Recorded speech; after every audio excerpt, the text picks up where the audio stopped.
Hey everybody, it's Durger time. Thank you for joining me once again for another episode of Ring of Honor Resurrected. We are about a week away from our first pay-per-view. We're going to decide after doing this pay-per-view, after we look at our finances, whether we want to do like every other month and do 6 pay-per-views or keep the 12 that we have currently in our bucket here. Because we do have a whole bunch of pay-per-views up, one a month, but it's really hard to tell whether that will be for the best for us. Because obviously, we're going to want to move our size up as much as we can, and certainly putting on big pay-per-views are going to do it. But we also want to see how much it's going to cost, how effective it is. We're not super worried about money, but we don't want to be so in debt that, we're cut from the AEW brand, if you will. So we do want to be, aware of that. So we're going to take a look to see what fits and what makes sense. And obviously there's always storyline implications too, of it's usually easier to book 2 months out versus 1 month. So that's something we want to keep in mind as well, because we're a little limited in the amount of time we have on air. What I'm hoping, and I don't think it's going to happen, because we're technically not in a position of negotiating power with HBO Max right now. We're getting good eyes, but we're pretty much on a trial period. Because what I would like to do is I would love to take this show and go from an hour and a half to 2 hours, but they're not willing to have a show that long. Now, that may change. Sometimes the more you do, the more they're willing to do it and bring it out. Because, unfortunately, with the way this product is set up, it means long matches, which means a little bit less story. Something I think we've done a pretty good job of managing, but certainly it might lean into the favor of making a 2-month pay-per-view cycle a little bit more promising for us, because then we have a little bit more time to focus different episodes on different people instead of trying to just focus on what we need to get done in 4 weeks. So we do have a go home show we need to do. Not a lot of stories really. We have our tournament. We need to. It looks like what I wanted to do originally was have the match for the winner to challenge at this pay-per-view. That's not going to happen. It looks like our final is going to be on the pay-per-view. So what we got to figure out is who's going to win here. Wheeler Yuta versus Tracy Williams. The winner of that is going to be facing Daniel Garcia. So kind of an interesting potential there of the 3 people that have a shot here. All can go some pretty interesting directions. Obviously, Dalton Castle, we've kind of built his own story out of this involving Joe Hendry that we're going to move through. Someone had a great idea of Akam? Razor Akam? What's his name? Gizim? Gazim? I got to find out how to say his name. I think it's Gazim. Formerly Razor. Obviously, we don't have the other end of it. And I know a lot of people in the comments were actually saying that it's actually kind of cool that we have one half of the AOP, but not both, and how we're going to use them.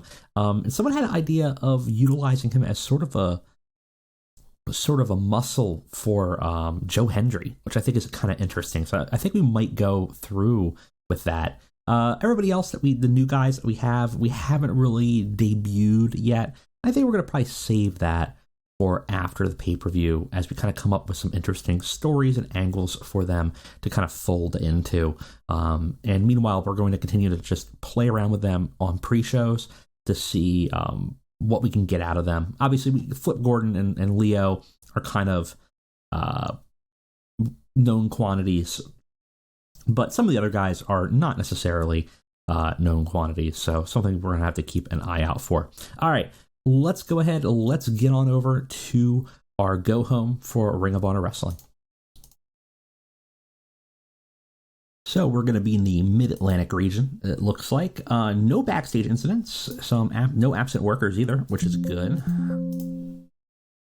Our last show was a 52 with a sellout at 2,500, I wish, 250 people.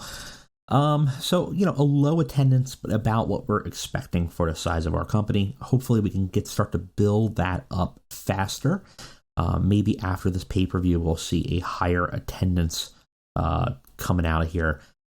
Pretty good show though. 52, a little bit lower than our previous ones, I want to say. 51, well, not as good as our first one. So something we have to keep in mind. But we have built up some story. We kind of do something with Gresham and Joe and Lethal. We kind of had Gresham come out and almost like offer up a challenge for the Ring of Honor title. But obviously Jay Lethal is out there, and we kind of have to figure out where all of that stands. The Hendry and Castle storyline definitely feels like it's something that we needed to, I don't know if we need to deal with it in this show, but it's definitely something we're going to need to do on the pay-per-view. And then obviously we need our final match here in that side of the tournament. We need to build to the final for that. So we have a few things we need to build up for the pay-per-view here. So we kind of know, we have kind of a bit of a game plan here. We're going to select best option, which ends up just being the Civic Center here. 252 fans, so it's going to be a sellout because we're only situated at 250. So somehow it's only $200 to rent that that area, which is interesting, but we'll take it. All right, let's go ahead. Let's run this show. I'll catch you guys on the flip and see what our Go Home show has in store for us.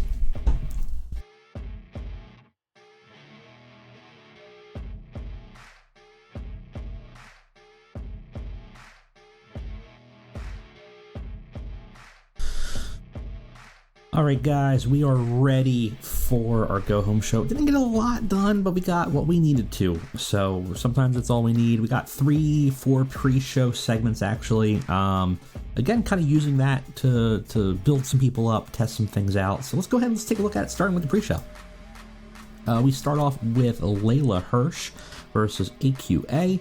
Again, trying to see where people are, can we build some people up? We give Layla a win here in the pre-show, 9 minutes, give her a submission with a cross arm breaker. Match is a 38, it's not too bad. Layla's actually at a 42, which is pretty decent for what we're looking for right now, so I'm actually kind of happy with that. AQA has a lot of room to develop, though, with 27, not really putting in numbers here. Like, we could probably get something decent out of her if we put her with somebody who's really tremendous, but something to keep in mind that's not a great performance here. I'm pretty much looking for like 40 and up, at least. 38 might be okay. Speaking of bad, oh man, and we got a injury here. Tiona Leona seemed off his game. We had a terrible wrestling match with non-existent crowd. Gates of Agony defeat Jimmy Lloyd and Bobby Flaco in 9 minutes. Toa Leona has the pin. In terms of in-ring work, Kwan is head and shoulders above everyone else, which we knew. Again, 46, pretty solid mid-carder. Toa Leona not doing great with a 27, but Bobby Flaco with a miserable 16. Jimmy Lloyd with a 36. These are the guys that they kind of gave to us, so this is not good. I don't know how we're going to develop them, but we're going to have to try to figure out what to do to work with them. We might have to... there's so much we could try. We might put them in a stable together, maybe with a better tag team partner. I don't know, but that's bad. 26 is a bad rating. Not great. And of course, we did have an injury in this match, which is unfortunate. It should be not too big of a deal, but it's not good.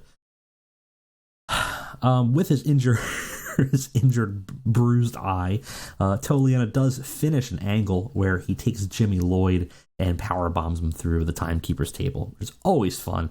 Tully looking proud at his child of Tully Blanchard Enterprises. Not sure if this tag team's going to work for us, though. Quan, yeah, but I don't know. We'll see. We're going to try our best to make it work, but we'll see. Another one we're going to try to make it work. I'm actually very happy with this. Leon Ruff versus Rhett Titus. Giving Rhett something to do. We haven't really used him at all, so it's a good opportunity to test out where Leon is. And Leon's great. 47 is well higher than I expected from him. So his stats didn't look fantastic. Didn't look horrible, but they didn't look like they were going to do very much. So a 47 is very nice. That's a really good mid card for us. I think there's something that's definitely out of all the batches of people that we've gotten so far. I think Leon Ruff has our strongest potential to do something interesting with. So I'm going to start to kind of think about what kind of storyline I could put him in, who I can take somebody that's at a higher standing than him currently in Ring of Honor, and who I can kind of build a feud off of. So definitely, if you have some ideas, let me know. But that's certainly a person we're going to be looking out for, because I think there's some potential there. And he got a great rating for his cool dude gimmick. So that's great. That's super awesome. We start to show off with Deonna Purrazzo, who hasn't really wrestled much for us here. Our champion fighting Maddie. Maddie, again, horrible performance. I think we gotta toss her out. We should be trying to develop them, but there's only so much I can do, and I don't know if I can do much with a 19. Even with that said, Deonna carries her across the finish line to a 50. She defeats her in 19 minutes. A 19-minute match we had to give Maddie.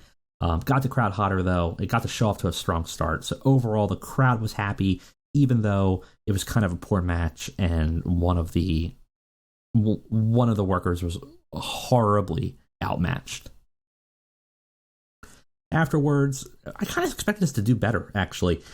Thinking it was going to be hot, we had this moment where Mercedes comes out to make a statement, but Deonna, upset about that last week's promo, the kind of talking down to Deonna in that promo kind of got her hot and bothered, and she just jumps Mercedes and starts slugging it out. The two seem evenly matched. They have to get all the refs to come out and separate them in the ring. So the whole thing's a big build-up leading to, obviously, our pay-per-view, where we have Deonna versus Mercedes Martinez. And I'm not sure which way I want to go with it. Be curious what you guys think, but I'm not sure. I'm not sure if I'm committed to putting it on Mercedes. I know in the real world right now she is the champion. But so far in the save, I'm not really seeing anything that's impressing me with her. We might keep it on Deonna and maybe build up Willow or build up somebody else, somebody new. Because I don't know. So far, every angle's been flat. Every match has just been okay. We will have to see. I don't know. Kind of expect this to do a little bit better.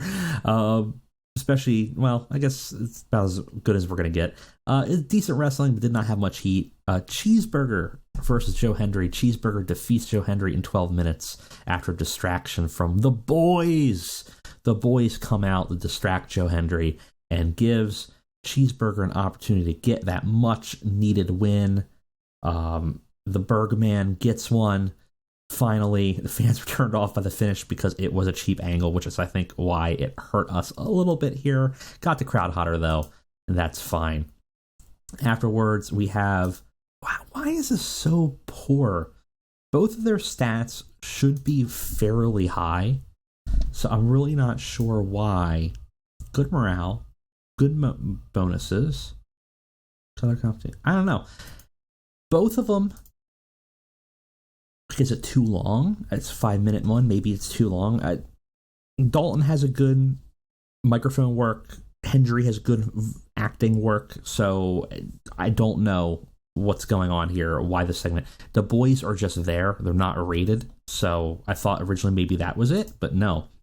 Anyways, regardless, the boys came out of nowhere, and with a flurry of peacock feathers and fanning, they were able to distract Hendry enough for Cheeseburger to get a flash pinfall on him, give him the old schoolboy, that quick roll up. And Hendry obviously is furious about this.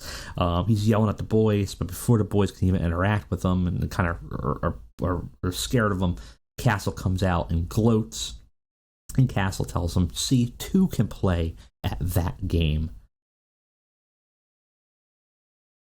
See, me and the boys, we were quite upset about your disrespect during that tournament. I thought you could take a second to at least put our differences aside, but your ego's just too overblown to let me have something. Well, I'm sick of it, because for the last year, you've consistently disrespected me. You've tried to humiliate me, and I just put up with it each time, but no longer. You want to prove who's really the most entertaining person in Ring of Honor? Then at Resurrected, or Resurrection, we're going to prove it with actions and not cute music videos. And I'm going to prove to you why I was the most entertaining Ring of Honor champion of all time. So, Dalton Castle looking to put down Joe Hendry. Joe Hendry looking to beat up Dalton Castle. We got a match. There we go. Well, why does this segment suck? I don't know. FTR redeems it, sort of. With a 62, FTR has a match with Bear Country. Good wrestling, decent reaction from the crowd. FTR defeat Bear Country in 19 minutes. Cash Wheeler gets the win against Bear Bronson. We had a 67 for Cash, 69 for Dax, and then 38 and 45 for the Brothers Bear here. Overall, not bad. Like I said, 38 sort of our low bar. I'm okay with it. We're not, but again, this is why, right? Because we know we could put FTR in a match with these guys, and we're gonna get like a 60, so it's gonna be okay. We gain heat for the Dem Boys too. No flips, just fistier. Obviously, they're doing very well. Got the crowd buzzing. Afterwards, we have a commercial break. When we come back, we find chaos in the backstage. FTR were trying to recuperate from their match, taking off their ring gear, and they're attacked from behind from the Briscoes. The Briscoes start lighting them up all throughout the backstage as they're fighting from room to room, and the Briscoes keep on just using weapons and things like that. They're much more in their element than FTR are backstage, showing a little bit of that hardcore, grittier style that the Briscoes have that FTR aren't known for, and ultimately are able to level FTR on the ground. We know they're going to have a match at Resurrection. We know the Briscoes want a rematch, and they kind of brought them to their home turf and softened them up a little bit here. So, interesting. Probably should have set an interesting stipulation for this match, like a Texas death match or something like that. But I guess we'll have a regular match unless I decide to call an audible and have them announce a match during the next show. But we're kind of continuing to build up that feud between the two of them. So kind of interesting, and gets to 57, so not too bad. We got our tournament final. It's our main event for the evening. Probably was a mistake. Probably FTR should have been the main event. It had good wrestling, but didn't have much heat. That's wrong. That's not right. Shit. We'll have to fix that. Wheeler Yuta's not supposed to defeat Tracy Williams. Tracy Williams is supposed to defeat Wheeler Yuta. I apparently am dyslexic and put something in wrong. Yuta had a 51. Tracy had a 56. It was a handful of tights finish for Tracy. We'll have to fix this in post, unfortunately. It was poorly paced. The technical match did not feed to a rowdy crowd. Unfortunate. Gives us a poor rating. Afterwards, we have Yuta. Oh, man. Unfortunate. Whole big disaster. Obviously, we just have that, Wheeler Yuta's shocked at Tracy cheating to win. We will have to fix it. I think we can substitute in the tournament, but it's supposed to be Tracy Williams versus Daniel Garcia, because we're going to build a story between Hot Sauce and Wheeler Yuta. So, damn it. We'll fix it. We'll deal with it. Unfortunate. And on our final segment, our final angle, we got Joe and Gresham. Joe comes out with a mic in his hand, and he says that last week the champion came out and clearly offered him a shot at the title, and now he wants that at Resurrection. Gresham joins him in the ring with the microphone in hand, and then obviously the title. Joe towering over Gresham. Gresham, though, looking up to him, looking confident. And Gresham says, a real champion recognizes the best in the company and strives to maintain the honor of the belt. That's why I'm here. That's why I'm champion. And I would be honored to face you at Resurrection for this title. He offers his hand out. Joe shakes it, but then pulls up his mic to speak, his eyes staring down at Gresham, all fiery. And he says, well, it's a fight, but I know who your friends are, and we will see if this is a honorable champion gimmick of yours. Well, if that's really a facade or not. We fight on even ground at Resurrection. And if anybody interferes, if you pull any fast ones, I will tear you and everything you love to the ground. And Gresham looks up at him with that fiery intent, doesn't even blink, and pulls his hand in from the shake to talk closer to him. He actually takes Joe aback a little bit because he's not normally talked like this by somebody, especially somebody so much shorter than him. And he says, listen, our fight is between us, and my associates are not involved. But I warn you, don't think you can intimidate me. Stronger men have tried, and bigger men have fallen. You'll have your fight fairly. So Gresham, not afraid of Joe. Joe taken aback from it, actually, a little bit. And we have our championship match. So Joe and Gresham. Gresham says the Foundation will not be involved. I know you got beef with Jay Lethal. He's not going to be involved. This is between us. Gets us a 51. I don't know how this show's going to do. We're going to hope for a 51. 46. Pretty poor showing. We had some bad pacing issues. We had some unfortunate mix-ups here. Definitely had to correct it, but it'll be fine. We're going to have a really good pay-per-view. Let's go ahead and let's fix this tournament, and then we'll deal with it. All right, we got some mail here. Viewing figures are pretty good. Thielon's injured. We'll have to see how he is, but probably working through it. No, he's going to be out for... No, it's being worked through. He'll be fine. Not a big deal. We spent a lot of money that show. Oh, boy. We spent a lot of money that show. Okay, so first thing we got to do before we forget is we got to fix this. Manage? Replace Wheeler with Tracy Williams. Unfortunate whole hubbub. There we go. Tracy Williams. So that was how it's supposed to be. Misclick. It's dealt with. We figured it out. But the finals for the tournament is going to be Tracy Williams versus Dane Garcia. Either one of them wins, they get a shot at any title they want. A surprise. Everyone probably thought it was going to be Wheeler Yuta versus Daniel Garcia. Apparently my subconscious thought it too, because that's what we clicked. But we wanted to subvert expectations to do the Ryan Johnson of wrestling here. Because we're going to build a story between Tracy Williams and Wheeler Yuta. You know, if Tracy wins and he wins a title shot somewhere and he becomes champion, that becomes a challenge for Wheeler Yuta to overcome. If he doesn't, it becomes still an adversity as he has to deal with his former tag team partner, a person who's now cheated on him to win, and have to deal with sort of a challenger that knows every trick in the book for Wheeler, and someone that's probably going to be coming after his pure title pretty quickly. So that is it. We are heading into Resurrection in our next episode. Thank you guys for joining me, and I'll see you next time.